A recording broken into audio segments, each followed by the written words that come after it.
آپ نے سیدنا علی رضی اللہ عنہ کو یہ آیات دے کر ناقہ پر سوار کیا اور روانہ فرمایا۔ انہوں نے حجاج کے قافلے کو راستے ہی میں جا لیا۔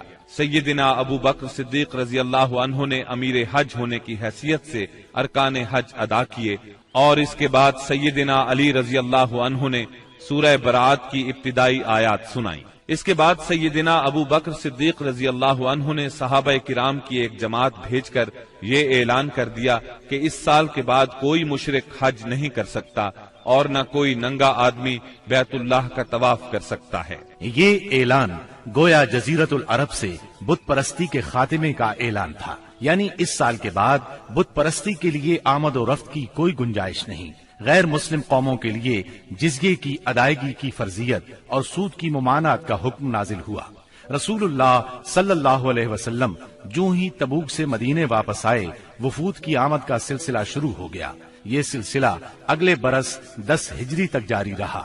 عرب کے قبیلوں اور خاندانوں نے اپنے اپنے نمائندے بھیجے اور بعض رؤسا، غلام، یتیم، غربا اور خواتین بذات خود مدینہ منورہ آئے تاکہ اسلام اور پیغمبر اسلام کے بارے میں پتہ لگائیں اور خود اپنی آنکھوں سے سب کچھ دیکھ لیں۔ جب یہ لوگ مدینہ آ کر قیام کرتے اور آپ کو دیکھتے تو بعض لوگ تو دیکھتے ہی پکار اٹھتے، اللہ کی قسم یہ چہرہ کسی جھوٹے نبی کا نہیں ہو سکتا۔ اس کے بعد اسلام قبول کر لیتے۔ جب جزیرہ عرب میں دعوت و تبلیغ مکمل ہو گئی اور اللہ نے اہل ایمان کی ایک ایسی جماعت پیدا فرما دی جو دعوت کی حفاظت کی ضامن اور اسے زمین کے کونے کونے تک پہنچانے کی کفیل تھی، تو اللہ تعالی نے چاہا کہ رسول اللہ صلی اللہ علیہ وسلم کو انتقال سے قبل ان کی جہد پیہم کا ثمرہ بھی دکھلا دے۔ چنانچہ آپ کو ذی الحج 10 ہجری میں بیت اللہ کے حج سے مشرف فرمایا۔ آپ نے حج کا ارادہ فرمایا تو لوگوں میں اس کا اعلان کر دیا۔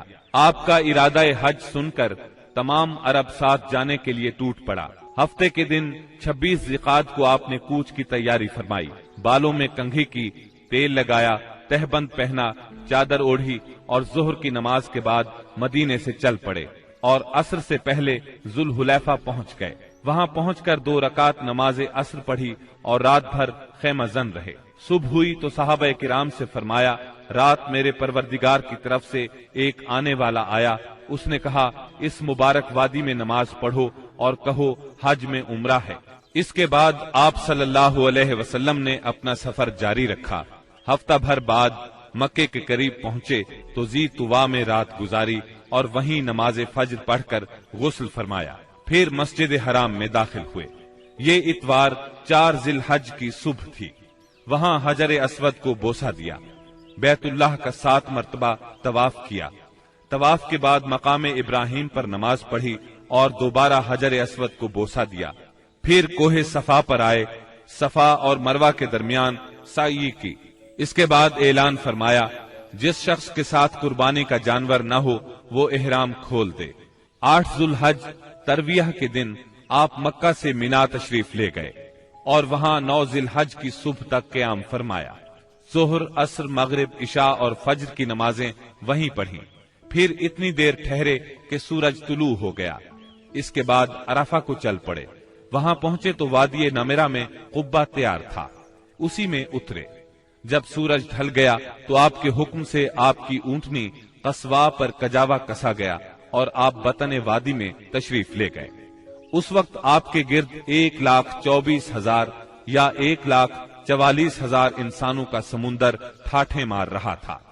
آپ نے ان کے درمیان ایک جامع خطبہ ارشاد فرمایا۔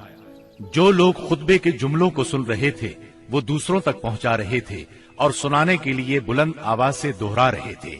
آپ صلی اللہ علیہ وسلم نے ارشاد فرمایا، جو لوگ یہاں موجود نہیں ہیں ان کو سننے والے یہ پیغام پہنچا دیں۔ نبی کریم صلی اللہ علیہ وسلم نے اپنے اس خطبے میں ارشاد فرمایا، لوگو میری باتوں کو غور سے سنو، کیونکہ میں نہیں جانتا، شاید اس سال کے بعد اس مقام پر میں تم سے کبھی نہ مل سکوں۔ لوگو جیسا کہ یہ دن، یہ مہینہ اور یہ شہر مکہ حرمت والا ہے، اسی طرح ایک دوسرے کے جان و مال تم پر حرام ہے۔ سن لو، جاہلیت کی ہر چیز میرے پاؤں تلے روند دی گئی، جاہلیت کے خون بھی ختم کر دیے گئے اور ہمارے خون میں سے پہلا خون ربیہ بن حارث کے بیٹے کا خون ہے، میں اس کو ختم کر رہا ہوں۔ یہ بچہ بنو سعد میں دودھ پی رہا تھا کہ انہی ایام میں قبیلہ بنو حذیل نے اسے قتل کر دیا، اور جاہلیت کا سود ختم کر دیا گیا، اور ہمارے سود میں سے پہلا سود عباس بن عبد المطلب کا ہے، میں اس کو ختم کر رہا ہوں۔ اب یہ سارے کا سارا سود ختم ہے۔ اے لوگو، عورتوں کا تم پر حق ہے جیسا کہ تمہارا ان پر حق ہے، عورتوں کے ساتھ بھلائی کرو، تمہیں بہت جلد اللہ کے سامنے حاضر ہونا ہے، اور وہ تم سے تمہارے اعمال کے بارے میں سوال فرمائے گا۔ خبردار خبردار، میرے بعد گمراہ نہ ہو جانا۔